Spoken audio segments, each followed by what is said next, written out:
Hello everyone, I hope you all are doing well.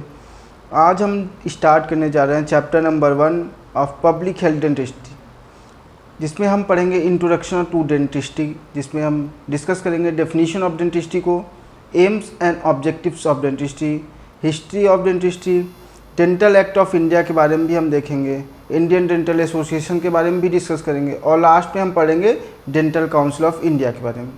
तो चलिए शुरू करते हैं। Definition of dentistry. देखिए एज सच तो डेफिनेशन ऑफ डेंटिस्ट्री तो आपको कोई पूछेगा भी नहीं, ना कि आपके प्रोफेशनल एग्ज़ाम में भी आएगा, लेकिन एज ए डेंटिस्ट हमें डेफिनेशन ऑफ डेंटिस्ट्री तो पता ही होनी चाहिए।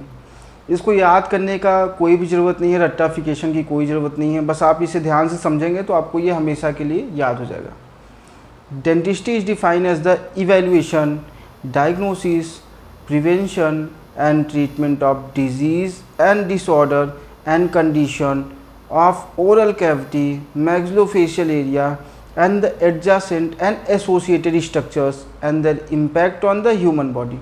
अब इतने पार्ट को हम समझते हैं अच्छे से। देखो अगर इसको समझना है तो ओएम में आपकी पोस्टिंग तो लगती ही होगी। तो अब देखिए कोई पेशेंट आया तो पहले हम क्या करते हैं, उसका गेट देखते हैं, पॉस्चर देखते हैं, फिजिक देखते हैं, ये सारी चीज़ नोटिस करते हैं, उसको इवेलुएट करते हैं। तो पहला पार्ट हमारा क्या हुआ, इवेल्युएशन। दूसरा क्या करते हैं, हम डायग्नोसिस करते हैं पेशेंट का, ठीक है। तीसरा क्या करते हैं, अगर कोई डिजीज़ या कंडीशन हुई तो उसको क्या करते हैं, prevention and treatment of disease and disorder. तो हमारा तीसरा पार्ट हुआ prevention and treatment of disease and disorder and condition. कहाँ का, डेंटिस्ट मेनली किस पोर्शन ऑफ द बॉडी से कंसर्न होता है, डेंटिस्ट कंसर्न होता है oral cavity and maxillofacial area. तो यहाँ पे भी हम क्या लिखेंगे, of oral cavity and maxillofacial area and the adjacent and associated structures, और उसके एडजेसेंट और एसोसिएटेड स्ट्रक्चर्स से भी, और क्या, और उसका इम्पैक्ट क्या हो रहा है हमारे बॉडी पे, and their impact on human body provided by a dentist within the scope of his और her education, training and experience in accordance with the ethics. Ethics को ध्यान में रखते हुए, of the professional and applicable law, और law को भी ध्यान में रखते हुए ये चीज़ें करते हैं। तो ये बहुत सिंपल, आई होप आपको समझ में आया होगा और आप रटेंगे नहीं, इसको समझ के हमेशा के लिए याद कर लेंगे। अब हम डिस्कस करेंगे डेंटिस्ट एक्ट ऑफ इंडिया के बारे में। देखिए डेंटिस्ट एक्ट ऑफ इंडिया 29 मार्च 1948 को आया था, ठीक है। इसको याद करने का सिंपल सा तरीका है कि हम भारत ने आज़ादी प्राप्त किया था 1947 में, तो 1947 के एक साल बाद 1948 में हमारा डेंटिस्ट एक्ट ऑफ इंडिया आया था, 29 मार्च 1948। It's that simple.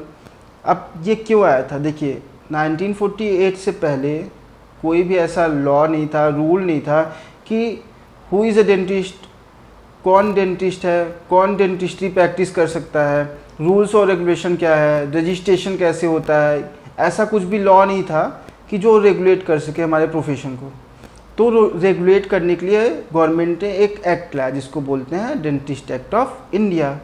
अब देखो कोई भी बुक पढ़ते हो तो उसमें आप चैप्टर्स वाइज पढ़ते हो, ठीक है, हर अलग अलग चैप्टर्स होते हैं। तो वैसे ये एक एक्ट है, तो एक्ट में क्या होगा, अलग अलग चैप्टर्स होगा। पहले तो क्या होगा, उस इंट्रोडक्शन होगा, इंट्रोडक्शन उस एक्ट के बारे में बताया जाएगा, फिर डिफरेंट चैप्टर्स होंगे जैसे आप बुक्स में पढ़ते हैं। तो वैसे ही इस एक्ट में भी डिफरेंट चैप्टर, 5 चैप्टर्स है मेनली। तो पहला है चैप्टर 1 जिसमें हम पढ़ेंगे इंट्रोडक्शन, चैप्टर 2 जिसमें हम पढ़ेंगे डेंटल काउंसिल ऑफ इंडिया के बारे में, चैप्टर 3 स्टेट डेंटल काउंसिल के बारे में पढ़ेंगे, चैप्टर 4 में हम रजिस्ट्रेशन देखते हैं कैसे होता है डेंटिस्ट का, चैप्टर 5 जो है हमारा मिसलेनियस है। तो चलिए हम स्टार्ट करते हैं चैप्टर नंबर 1 जो कि है इंट्रोडक्शन। अब देखिए इंट्रोडक्शन में क्या होगा, इंट्रोडक्शन दिया जाएगा डेंटिस्ट एक्ट ऑफ इंडिया के बारे में।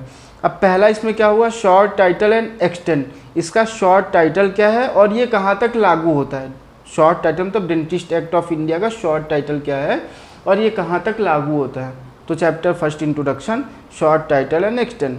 अब इसमें बताया गया कि ये एक्ट कहाँ, इस एक्ट को क्या बोल सकते हैं, डेंटिस्ट एक्ट 1948। तो ये शॉर्ट टाइटल हो गया इसका। एक्सटेंड मतलब कहाँ तक ये लागू होता है, होल ऑफ इंडिया, ये पूरे इंडिया पे लागू होता है। Interpretation of the act, interpretation of the act में इंटरप्रिटेट किया गया है कि कौन चीज़ को क्या डिफाइन किया गया मेनली। तो इसमें क्या हुआ, द काउंसिल, जहाँ जहाँ भी काउंसिल वर्ड का यूज़ होगा उसका मतलब डेंटल काउंसिल ऑफ इंडिया, ठीक है, जहाँ जहाँ भी काउंसिल आएगा उसका मतलब डेंटल काउंसिल ऑफ इंडिया होगा। उसका इसमें बताया गया है कि डेंटल हाइजीनिस्ट को डिफ़ाइन किया गया है, क्योंकि अधिकतर लोगों को पता नहीं होता है कि डेंटल हाइजीनिस्ट कौन होता है। तो यहाँ पे इसको डिफ़ाइन किया गया है, dental hygienist is a person not being a dentist, ऐसा इंसान जो डेंटिस्ट नहीं है, ना ही एक मेडिकल प्रैक्टिशनर है। वो क्या करता है, स्केलिंग करता है, क्लीनिंग करता है और पॉलिशिंग ऑफ द टीथ, और gives instruction in dental hygiene से रिलेटेड इंस्ट्रक्शन देता है पेशेंट को।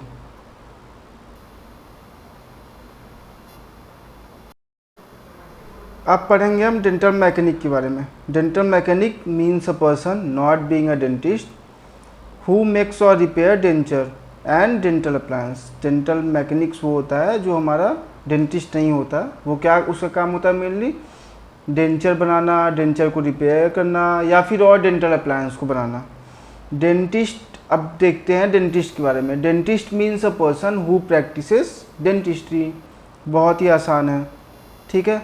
अब देखते हैं चैप्टर नंबर 2। चैप्टर नंबर 2 हमारा क्या है, dental council of India.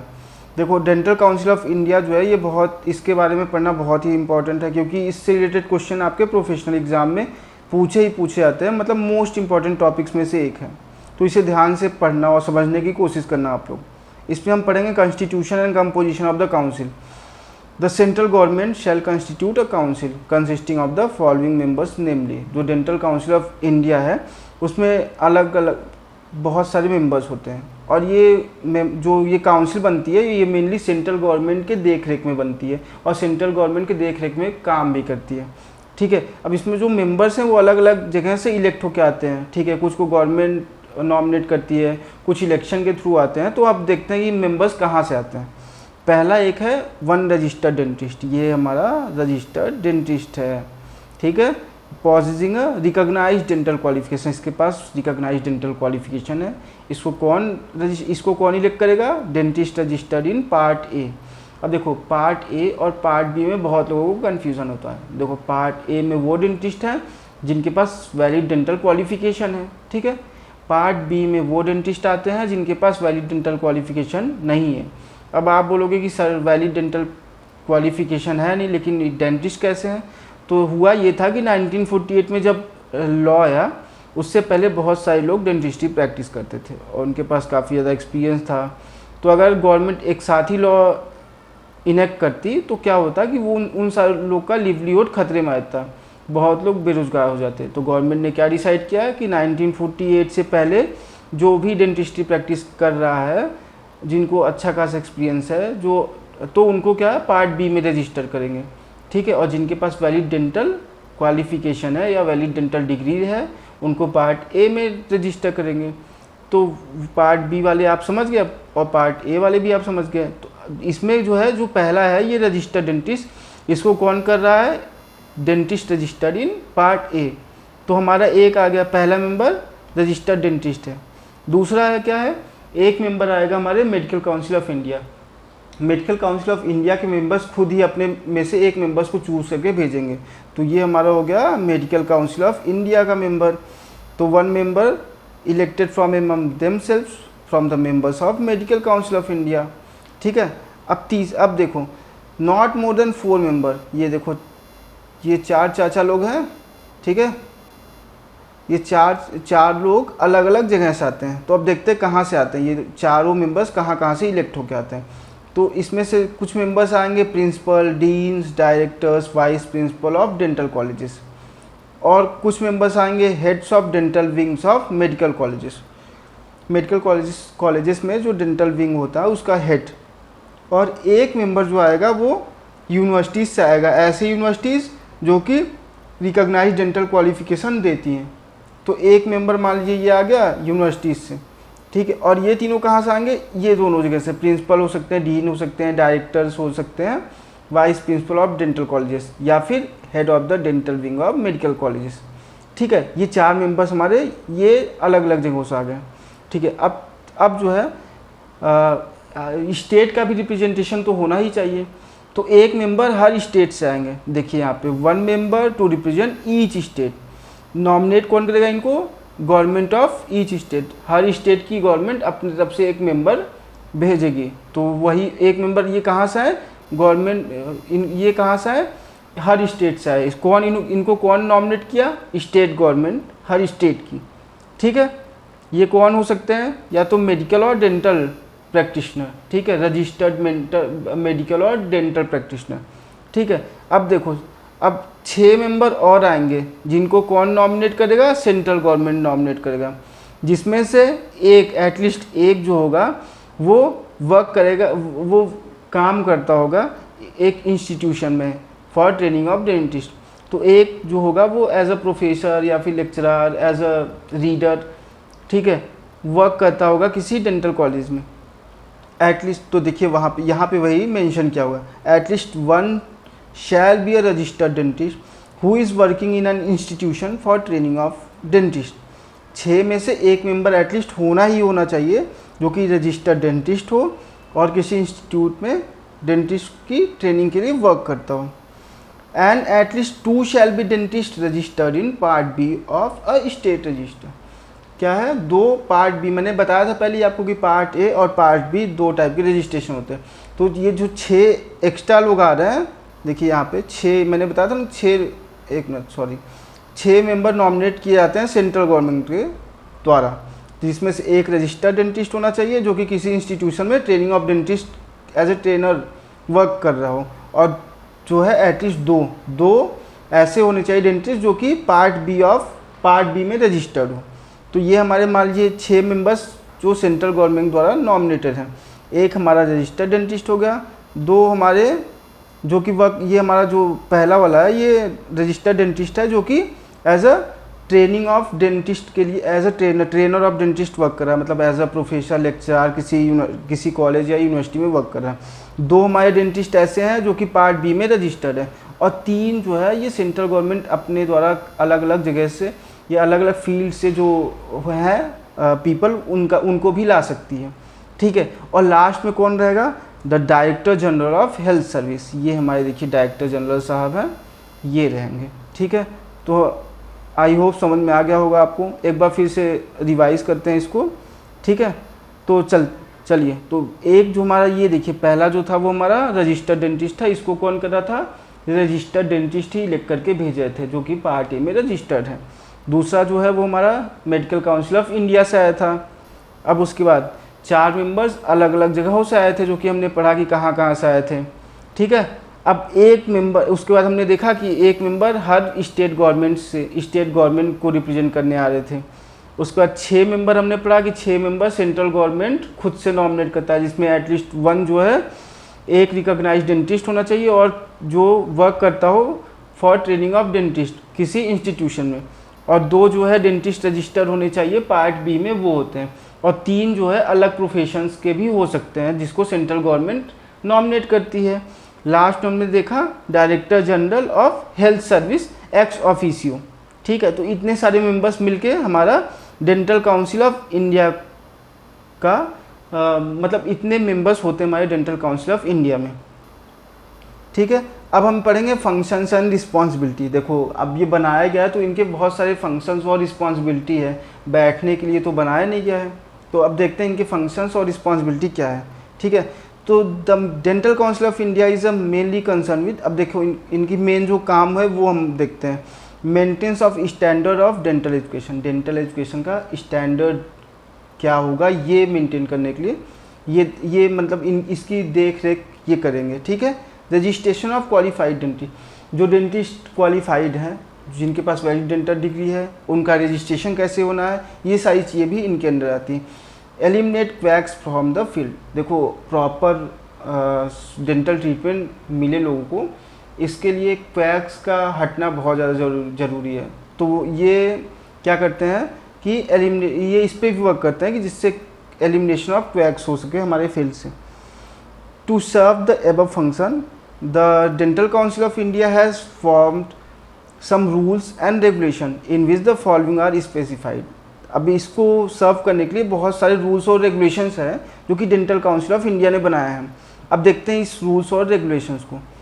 General establishment of the dental facilities, it's duration of course, selection of students, किसी डेंटल कॉलेज को कैसे खोलना है, क्या क्या रिक्रूटमेंट होगी, क्या क्या फिजिकल चीज़ें लगेंगी, ये सारी चीज़ें, duration of the course decide करता है, सिलेक्शन ऑफ स्टूडेंट किस बेसिस पर होगा, ये सारी चीज़ें हमारा डिसाइड करता है। ठीक है। Minimum physical requirement of a dental college, ये भी हमारा फंक्शन है डेंटल काउंसिल ऑफ इंडिया का। Minimum staff pattern for under graduate dental studies in colleges with 40, 60, 100 admissions, मतलब स्टाफ कितने होने चाहिए। ठीक है। फॉर अंडर ग्रेजुएशन करने वाले जो स्टूडेंट्स हैं उनको पढ़ाने के लिए जो स्टाफ्स हैं वो कितने होना चाहिए, उनका क्वालिफिकेशन कितना होना चाहिए, ये सारी चीज़ें भी डेंटल काउंसिल ऑफ इंडिया ही डिसाइड करती हैं। Basic qualifications and teaching experience required to teach BDS and MDS student, जो अभी मैंने बताया कि कितना क्वालिफिकेशन होना चाहिए जो टीच करने जा रहे हैं BDS और MDS स्टूडेंट को, क्वालिफिकेशन ये सब भी चीज़ें डिसाइड करती है हमारी डेंटल काउंसिल ऑफ इंडिया ही। उसके बाद dental curriculum, time and subject, syllabus, ये सारी चीज़ें भी हमारा डेंटल काउंसिल ऑफ इंडिया के अंदर ही आता है। Regulation of scheme of examination कैसे कंडक्ट करवाना है, एग्जामिनेशन का पैटर्न क्या होगा, ये सारी चीज़ें भी डेंटल काउंसिल ऑफ इंडिया की ही रिस्पॉन्सिबिलिटी है या कह सकते हैं फंक्शन में आता है। Basic principle for the maintenance of the minimum education standard for the BDS degree, BDS degree के लिए मिनिमम एजुकेशन कितना होना चाहिए, ये सारी चीज़ें भी आती है इसके अंदर। Migration and transfer rule for the students, ये भी डेंटल काउंसिल ऑफ इंडिया का फंक्शन है। तो ये सारी चीज़ें फंक्शन है।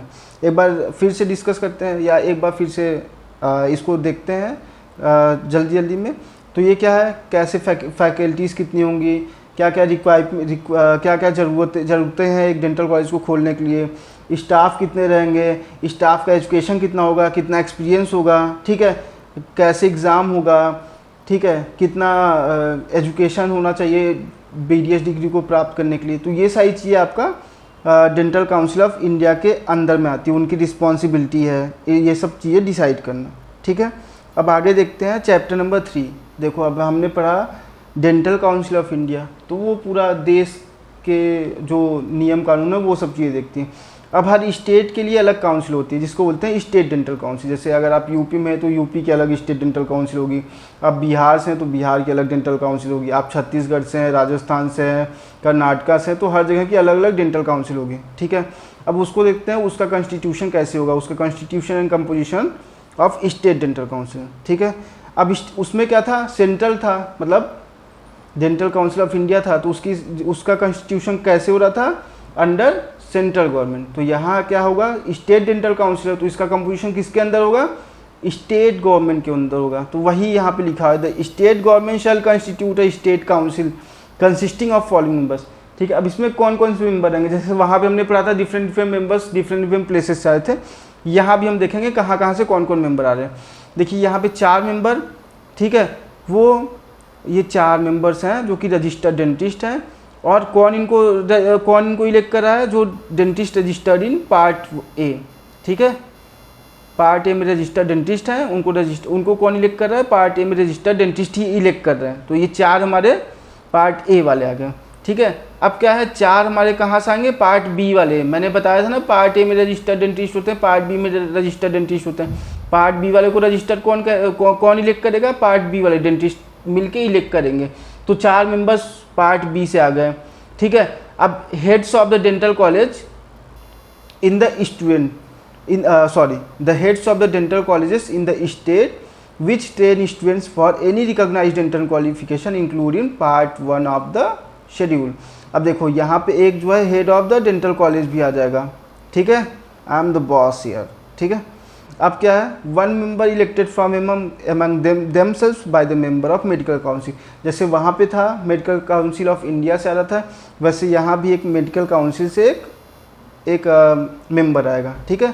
तो ये हुआ हमारा मेंबर ऑफ मेडिकल काउंसिल। उसके बाद 3 मेंबर जो है, वहाँ पे देखो 6 मेंबर को नॉमिनेट कर रहा था स्टेट गवर्नमेंट, वैसे यहाँ पे 3 मेंबर को नॉमिनेट करेगा।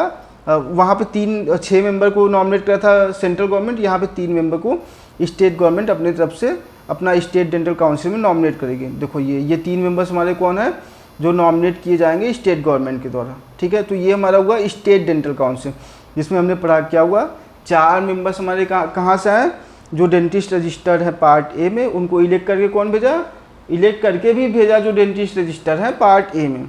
उसके बाद पार्ट बी से भी 4 है, उनको कौन भेजा, जो डेंटिस्ट रजिस्टर है पार्ट बी में, वही नॉमिनेट करके भेजेंगे 4 लोगों को, और वो भी कहाँ रजिस्टर्ड रहेंगे, पार्ट बी में। उसके बाद हेड ऑफ डेंटल कॉलेज भी आएंगे, और 1 मेंबर आएगा हमारा मेडिकल काउंसिल से, और 3 मेंबर को नॉमिनेट करेगा स्टेट गवर्नमेंट। और लास्ट में आते हैं हमारे CMO साहब, चीफ मेडिकल ऑफिसर जो होते हैं स्टेट के, वो आते हैं, ठीक है। तो ये हमारे होगा chief medical officer of state, ठीक है। ये हमारे 3 चैप्टर्स हमारे कंप्लीट हो गए। अब हमारा चौथा चैप्टर क्या होता है, रजिस्ट्रेशन। देखो अब जब आपके पास आपकी डिग्री कंप्लीट हो जाएगी तो आपको वर्क करने के लिए आपको रजिस्ट्रेशन करवाना पड़ता है, ठीक है। तो इसमें रूल्स दिए गए हैं कि कैसे रजिस्ट्रेशन होता है। आप मतलब क्लिनिक खोलना चाहते हैं तो उससे पहले आपको एज ए डेंटिस्ट रजिस्टर करवाना होगा आपको अपने आप को, कि हाँ मैंने अपनी डेंटल क्वालिफिकेशन मतलब मैं क्वालिफाइड डेंटिस्ट हूँ और मुझे रजिस्ट्रेशन करवाना है, मुझे डेंटिस्ट्री प्रैक्टिस करनी है। तो उस सब का रूल्स इसमें बताया गया है चैप्टर 4 में। देखो, the state government shell prepare a resistor of dentist for the state. हर स्टेट में स्टेट गवर्नमेंट की रिस्पॉन्सिबिलिटी होती है कि वो रजिस्टर प्रिपेयर करे जिसमें डेंटिस्ट का नाम रहे, कि कौन कौन डेंटिस्ट हैं, कहाँ कहाँ प्रैक्टिस कर रहे हैं। The state council shall assume the duty of maintaining the register, ठीक है। अब क्या स्टेट जो काउंसिल बनती है उसकी रिस्पॉन्सिबिलिटी होती है ये रजिस्टर को मेंटेन करना, ठीक है। अब देखो, रजिस्टर डेंटिस्ट जो मैंने आपको बताया था ना कि 2 पार्ट में रजिस्टर करवाते हैं, ठीक है। तो वही यहाँ पे बताया गया कि पर्सन जिसके पास रिकॉग्नाइज्ड डेंटल क्वालिफिकेशन होगा उसको पार्ट ए में रजिस्टर किया जाएगा, person not possessing a such qualification उनको पार्ट बी में रजिस्टर किया जाएगा। अब चौथे में क्या बताया गया, the register shall include the following particular, namely क्या क्या होना चाहिए, जो रजिस्टर करवाने जा रहा है अपने आप को उसका फुल नेम होना चाहिए, नेशनलिटी होना चाहिए, रेसिडेंशियल एड्रेस होना चाहिए, ठीक है। ये सारी चीज़ होना चाहिए। और क्या होना चाहिए, the date of his first admission to the register, जब उसने पहली बार रजिस्टर करवाया वो भी होना चाहिए, ठीक है। और क्या होना चाहिए, his qualification for the registration, कितनी उसकी क्वालिफिकेशन है, date on which he obtain, जिस दिन उसने डिग्री पाया है या डिप्लोमा किया है तो डिप्लोमा डिग्री इन डेंटिस्ट्री, ठीक है। And the authority which confirmed it, ठीक है। उसके बाद हिज प्रोफेशनल एड्रेस, उसका प्रोफेशनल एड्रेस जहाँ पे वो वर्क करने जा रहा है। तो ये हमारा चौथा चैप्टर कंप्लीट हुआ। अब आता है हमारा 5वां चैप्टर। 5वां चैप्टर में क्या है, मिसलेनियस। मिसलेनियस में क्या है, if a person whose name is not for the time being entered in the register falsely, मतलब देखिए इसमें क्या है कि ऐसा व्यक्ति जो कि रजिस्टर्ड नहीं है और अपने आप को रिप्रेजेंट करता है कि वो एक रजिस्टर्ड डेंटिस्ट है, ठीक है। तो इसमें क्या होगा, इसमें जो है बताया गया है कि उनके ऊपर फ़ाइन लगेगा। अब 5,000 तक की उनके ऊपर फ़ाइन लग सकती है, या फिर उनको सज़ा हो सकती है, जेल हो सकता है 6 महीने तक का, ठीक है। दूसरा, अगर कोई पर्सन है जो कि रजिस्टर्ड नहीं है, not being a person registered in not being a registered person, ठीक है, टेक्स और uses the description of the dental practitioner, dental practitioner का वो प्रिस्क्रिप्शन यूज़ करता है, तो उसमें भी क्या है, यही सेम है, 5,000 का फ़ाइन या फिर 6 महीने तक का जेल हो सकता है। और फिर क्या है, या फिर not possessing a recognised dental qualification uses a dental degree, कोई ऐसा इंसान जिसके पास रिकॉग्नाइज्ड डेंटल क्वालिफिकेशन नहीं है लेकिन वो यूज़ कर रहा है डिग्री, मतलब एज अ दिखा रहा है अपने आप को डेंटिस्ट, तो उसमें भी सेम चीज़ होता है कि 5,000 तक की फ़ाइन या 6 साल तक का जेल, ठीक है। अब क्या है, लास्ट हमारा है, if a person whose name has been remove from a register fails to surrender his certificate of registration और सर्टिफिकेट ऑफ रिन्यूअल, ऐसा व्यक्ति जो कि जिसका रजिस्ट्रेशन रद्द कर दिया गया है, तो उसको क्या करना होता है कि अपना सर्टिफिकेट ऑफ रजिस्ट्रेशन और या फिर सर्टिफिकेट ऑफ रिन्यूअल तुरंत सबमिट करना होता है, ठीक है। मान लीजिए किसी अनएथिकल वजह से या फिर किसी गैर जिम्मेदाराना वजह से आपका जो है रजिस्ट्रेशन कैंसिल हो गया है, तो आपको तुरंत आपका सर्टिफिकेट ऑफ रजिस्ट्रेशन या फिर सर्टिफिकेट ऑफ रिन्यूअल सबमिट करना होगा जाके, ठीक है। अगर आप ऐसा नहीं करते हैं तो फ़ाइन लग सकता है 50 रुपये पर महीने से लेकर 250 रुपये पर डे तक का। ठीक है, आई होप इतना यहाँ तक आपको समझ में आया होगा। बाकी मिलते हैं नेक्स्ट वीडियो में।